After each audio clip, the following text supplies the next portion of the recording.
हे सिद्धिदात्री तू सिद्धि की दाता, तू भक्तों की रक्षक, तू दासों की माता। तेरे नाम लेते ही मिलती है सिद्धि, तेरे नाम मन से होती है सुधि। माँ देवी सर्वभूतेषु सिद्धिदात्री माँ रूपेण संस्थिता। नमस्तस्ते नमस्तस्ते नमस्तस्ते नमो नमः। जय माता दी। ओम नमः शिवाय। प्रिय भक्तजनों, आप सभी का आपके अपने YouTube चैनल आत्म प्रेमी पर हार्दिक स्वागत है। आज नवरात्रि का 9वां दिन है। आज अश्विन पक्ष कृष्ण की नवमी तिथि है। आज का दिन माता सिद्धिदात्री को समर्पित है। आज के दिन माँ सिद्धिदात्री की कथा और दुर्गा सप्तशती के अध्यायों का श्रवण करने से मन को शांति मिलती है, सुख का अनुभव होता है, घर में चारों तरफ सकारात्मक ऊर्जा फैलती है, धन और अन्न की वर्षा होती है। सिद्धिदात्री माँ की कृपा सभी पर बरसती है।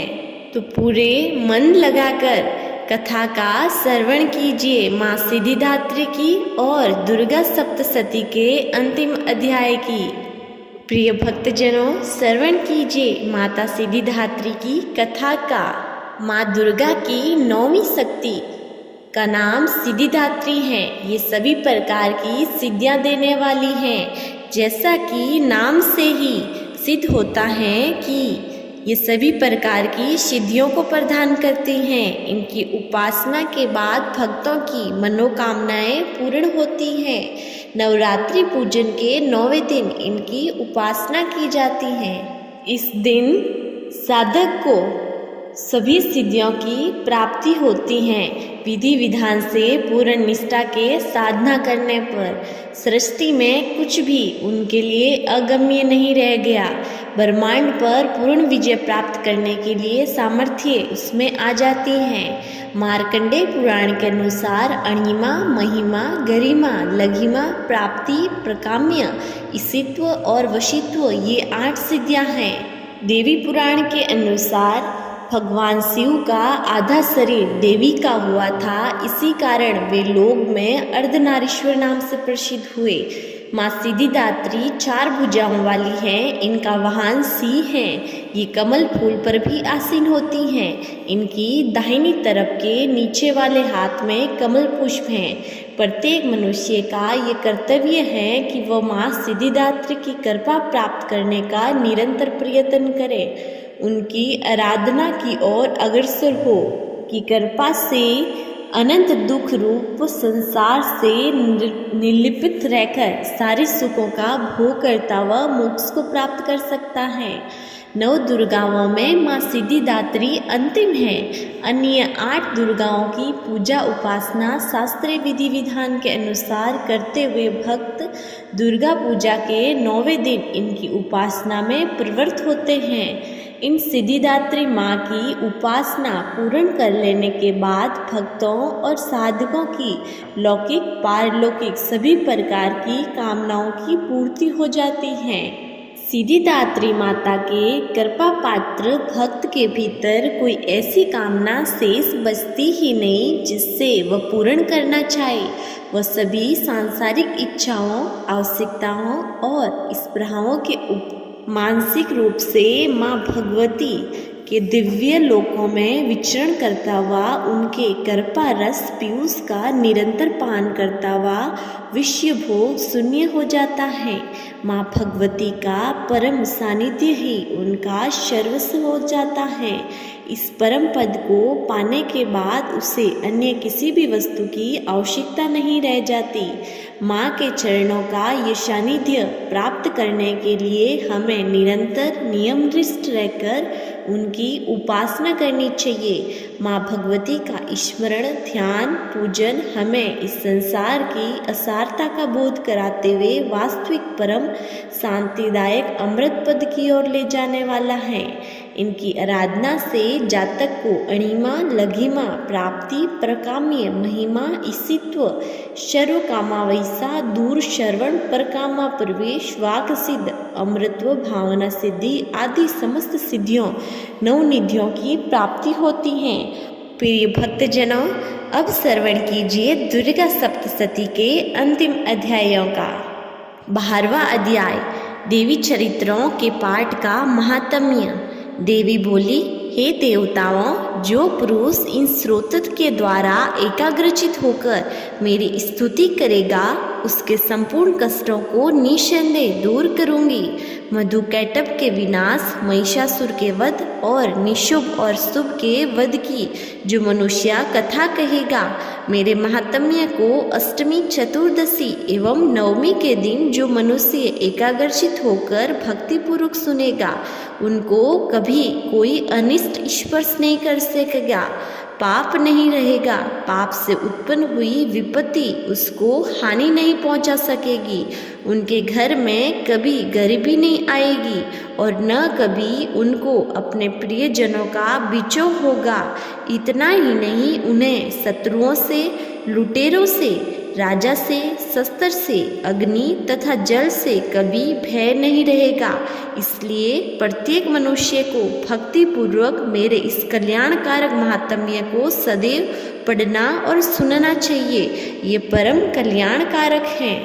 मेरा यह महात्म्य महामारी से उत्पन्न हुई संपूर्ण उपद्रवों को एवं आध्यात्मिक आदि तीनों प्रकार के उत्पादों को शांत कर देगा। जिस घर, मंदिर या जिस स्थान पर मेरा ये सर्वत्र विधि पूर्वक पढ़ा जाता है, उस स्थान का मैं कभी त्याग नहीं करती और वहाँ सदा मेरा निवास रहता है। बलिदान, पूजा, होम तथा महोत्सवों में मेरा चरित्र उच्चारण करना तथा सुनना चाहिए। बलिदान, पूजा, हवन मनुष्य चाहे जानकर या अनजाने में करे, मैं उसे तुरंत ग्रहण कर लेती हूँ। शरद काल में प्रत्येक वर्ष जो महापूजा की जाती है, उसमें जो मनुष्य भक्तिपूर्वक मेरा ये महात्म्य सुनता है, वह सब विपत्तियों से छूट जाता है और धन धान्य तथा पुत्रादि से संपन्न हो जाता है। इसमें तनिक भी संदेह नहीं है। मेरे इस महात्म्य व प्रादुर्भाव की सुंदर कथाओं इत्यादि तथा युद्ध में किए गए मेरे पराक्रम को सुनकर मनुष्य निडर हो जाता है, शत्रु नष्ट हो जाते हैं तथा उसका कल्याण होता है। उसका वंश कल्याण के मार्ग पर चलता है। जो महात्म्य को सुनता है, बुरे सौपन दिखाई देने पर, ग्रह जनित भयंकर पीड़ा उपस्थित होने पर मेरा महात्म्य श्रवण करने से छुटकारा मिल जाता है। सब कष्ट शांत हो जाते हैं तथा स्वप्न दिखाई देने बंद हो जाते हैं और दुख इत्यादि सब मिट जाते हैं। बाल ग्रहों से ग्रसित बालकों को भी मेरा महात्म्य परम शांति देने वाला है। मनुष्यों में फूट पड़ने पर यह भली भांति मित्रता कराने वाला है। यह महात्म्य समस्त दुराचार्यों के बल का नाश करने वाला है। इसके पाठ मात्र से राक्षसों, भूतों और पिशाचों का नाश हो जाता है। पशु, पुष्प, अर्घ, धूप, गंध, दीपक इत्यादि सामग्रियों द्वारा पूजन करने पर मेरा यह महात्म्य मनुष्यों को मेरी जैसी सामर्थ्य की प्राप्ति करवाने वाला है। ब्राह्मणों को भोजन करवाकर, हवन करके, प्रतिदिन अभिषेक करके, नाना प्रकार के भोगों को अर्पण करके और प्रतिवर्ष दान इत्यादि करके जो मेरी आराधना करते हैं, उससे मैं जैसी प्रसन्न होती हूँ वैसी ही प्रसन्न मैं इस चरित्र के सुनने वालों की होती हूँ। यह महात्म्य श्रवण करने वालों पर पापों को हर लेता है तथा आरोग्य प्रदान करता है। मेरा प्रादुर्भाव का कीर्तन दुष्ट प्राणियों से रक्षा करने वाला है, युद्ध में दुष्ट दैत्यों का संहार करने वाला है। इसके सुनने से मनुष्य को शत्रुओं का भय नहीं रहता। हे देवताओं, तुमने और ब्रह्म ऋषियों और ब्रह्मा जी ने जो स्तुति की है, वह मनुष्यों को कल्याणमयी बुद्धि प्रदान करने वाली है। वन में, सूने मार्ग में या दावानल से घिर जाने पर, जंगल में सिंहों से, व्याघ्र से तथा जंगली हाथियों द्वारा पीछा किए जाने पर, राजा के क्रोध करने पर मारे जाने के भय से या समुद्र में तूफान आने से, नाव के डगमगाने पर, भयंकर युद्ध में फंसा होने पर, किसी भी प्रकार की पीड़ा से पीड़ित, घोर व्याधियों से दुखी हुआ मनुष्य, मेरे इस चरित्र को स्मरण करने वाला मनुष्य छूटकर पा जाता है।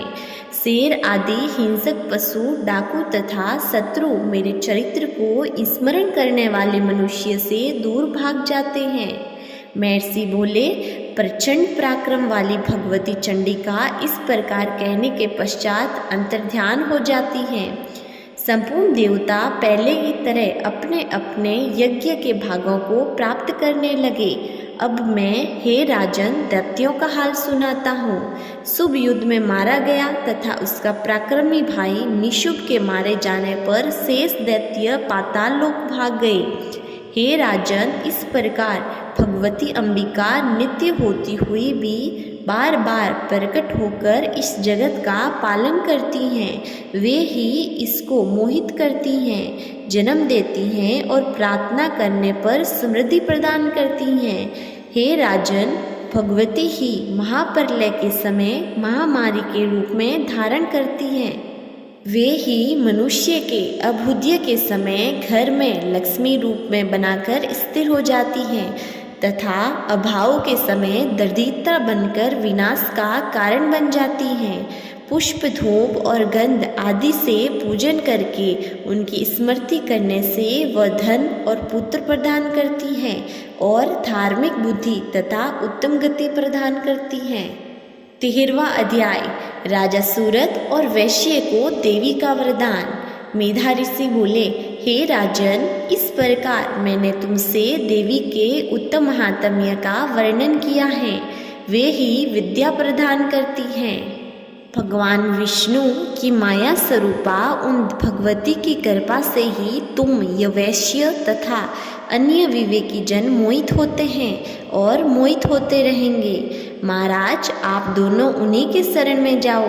वही भगवती आराधना करने पर मनुष्य को भोग, स्वर्ग तथा मोक्ष प्रदान करती हैं। मार्कंडे जी ने कहा, महर्षि मेधा की यह बात सुनकर राजा सूरत महर्षि को प्रणाम करके खड़ा हुआ और राज्य के छिन जाने से उनके मन में बड़ी ग्लानि हुई। राजा सूरत और वैश्य तपस्या करने के लिए वन चले गए और नदी के तट पर आसन लगाकर भगवती के दर्शनों की अभिलाषा हेतु तपस्या में लीन हो गए। वैश्य देवी के परम उत्तम सूक्त का जाप करने लगा। दोनों राजा और वैश्य के नदी के तट पर मृत्तिका से देवी की मूर्ति बनाई। पुष्प, धूप, दीप तथा हवन द्वारा देवी का पूजन करने लगे। पहले उन्होंने आहार को कम कर दिया, इसके बाद निराहार रहकर भगवती में मन लगाकर एकाग्रता से आराधना करने लगे। वे दोनों अपने शरीर के रक्त से देवी को बलि देते हुए 3 वर्ष तक लगातार भगवती की आराधना करते रहे। 3 वर्ष के बाद देवी ने उनको प्रत्यक्ष दर्शन दिए। देवी बोली, हे राजन, अपने वंश को प्रसन्न करने वाले वैश्य, तुम जिस वर की इच्छा रखते हो वह मुझसे मांग लो, मैं तुम्हारी इच्छा पूरी करूंगी। मैं तुम दोनों पर अत्यंत प्रसन्न हूँ। मार्कंडे जी बोले, यह सुन राजा ने अगले जन्म में नष्ट होने वाला अखंड राज्य और इस जन्म में बलपूर्वक अपने शत्रुओं को नष्ट करने के पश्चात अपना राज्य प्राप्त करने के लिए देवी से वरदान मांगा। वैश्य ने भी, जिसका चित्त संसार की से विरक्त हो चुका था, भगवती देवी से अपनी ममता तथा अहंकार रूप आसक्ति को नष्ट कर देने वाला ज्ञान को देने के लिए वरदान मांगा। भगवती देवी ने कहा, हे राजन, तुम शीघ्र ही अपने शत्रुओं को मारकर पुनः अपना राज्य प्राप्त करोगे तथा तुम्हारा राज्य स्थिर रहने वाला होगा। इसके बाद मृत्यु के पश्चात आप सूर्य देव के अंश से जन्म लोगे तुम्हारा नाम सावर्णिक होगा तथा इस पृथ्वी पर मनु के नाम से ख्याति प्राप्त करोगे। हे वैश्य कुल में श्रेष्ठ, आपने जो मुझसे वर मांगा वह मैं आपको देती हूँ। आपको मोक्ष देने वाली ज्ञान की प्राप्ति होती है। मार्कंडेय जी बोले, इस प्रकार देवी उन दोनों को मनोवांछित वर प्रदान कर अंतर्ध्यान हो गई। इस प्रकार देवी से वरदान पाकर राजा सूरत सूर्य देव के अंश से जन्म लेकर इस पृथ्वी पर सावर्णिक मनु के नाम से उत्पन्न होंगे। प्रिय भक्तजनों, अब श्रवण कीजिए देवी सूक्तम का। देवी भगवती बोली, मित्र, वरुण, अग्नि, इंद्र, रुद्र, वसु, आदित्य, विश्वदेव और अश्विनी कुमारों, सोम, याग, विश्वकर्मा, सूर्य और ईश्वर नाम के देवों को मैंने ही धारण कर रखा है। जो मनुष्य देवताओं के उद्देश्य से हवन यज्ञ आदि का अनुष्ठान करते हैं उनका फल मुझ में ही विद्यमान है। ब्रह्मा साक्षात संवित ज्ञान रूप में ही हूँ। ब्रह्मांड की अधिष्ठात्री, पार्थिव और अपार्थिव प्रदान करने वाली मैं ही हूँ। ये ज्ञान ही सब उपासनाओं का मूल है। मैं ही अनंत जीवों में उपस्थित हूँ। जीवों में अनादि खाद्य द्रव ग्रहण करने की क्रिया देखना, सुनना, प्राण धारण करना आदि क्रियाएं मेरे ही कारण संभव है। देवता भी अनेक भावों से मेरी उपासना करते हैं। जो मनुष्य मुझे उपयुक्त भावना से नहीं देखते उनका विनाश अवश्य भावी है। मैं जिसे चाहती हूँ उसे उच्च पद प्रदान करती हूँ। ब्रह्मा के दर्शन कराती हूँ। ऋषि और सर्व ज्ञान संपन्न महर्षि बनाती हूँ। रुद्र के लिए धनुष चलाती हूँ। मेरी आत्मा ने ही जगत पिता ब्रह्मा को उत्पन्न किया है। इसके ऊपरी भाग में आनंदमय कोश के अंदर विज्ञानमय कोश में तेरा कारण अवस्थित है। देवता और मनुष्य मेरे द्वारा ही सेवित हैं। मैं समस्त लोगों में प्रविष्ट होकर रहती हूँ। मैं जल वायु की तरह प्रार्थित होती हूँ। इसी से यह समस्त सृष्टि आरंभ होती है। ईश्वर तथा मनुष्य लोक के परे भी मैं विद्यमान हूँ। यही मेरी महिमा है। प्रिय भक्तजनों, अभी तक आपने श्रवण किया सभी दुर्गा सप्तशती के अध्यायों का। अब माँ दुर्गा से नवरात्रि में कोई अपराध हुआ तो क्षमा मांगते हुए श्रवण कीजिए अपराध समापन स्तोत्र का। हे देवी, मुझे मंत्र यंत्र स्तुति आह्वान ध्यान मुद्रा करना आदि का ज्ञान नहीं है। मैं केवल आपका भजन ही करती हूँ, इसलिए मुझे क्षमा करें। मैं अज्ञान दरिद्र और वीर्य से लिप्त हूँ। हे माता, अपने चरणों में त्रुटि समझते हुए भी स्थान देने की कृपा करें। मेरा उद्धार करने की कृपा करें। पृथ्वी की भांति अपने पुत्रों का सरल स्वभाव जानकर मेरा अपराध क्षमा करें। मेरा कभी त्याग न करें।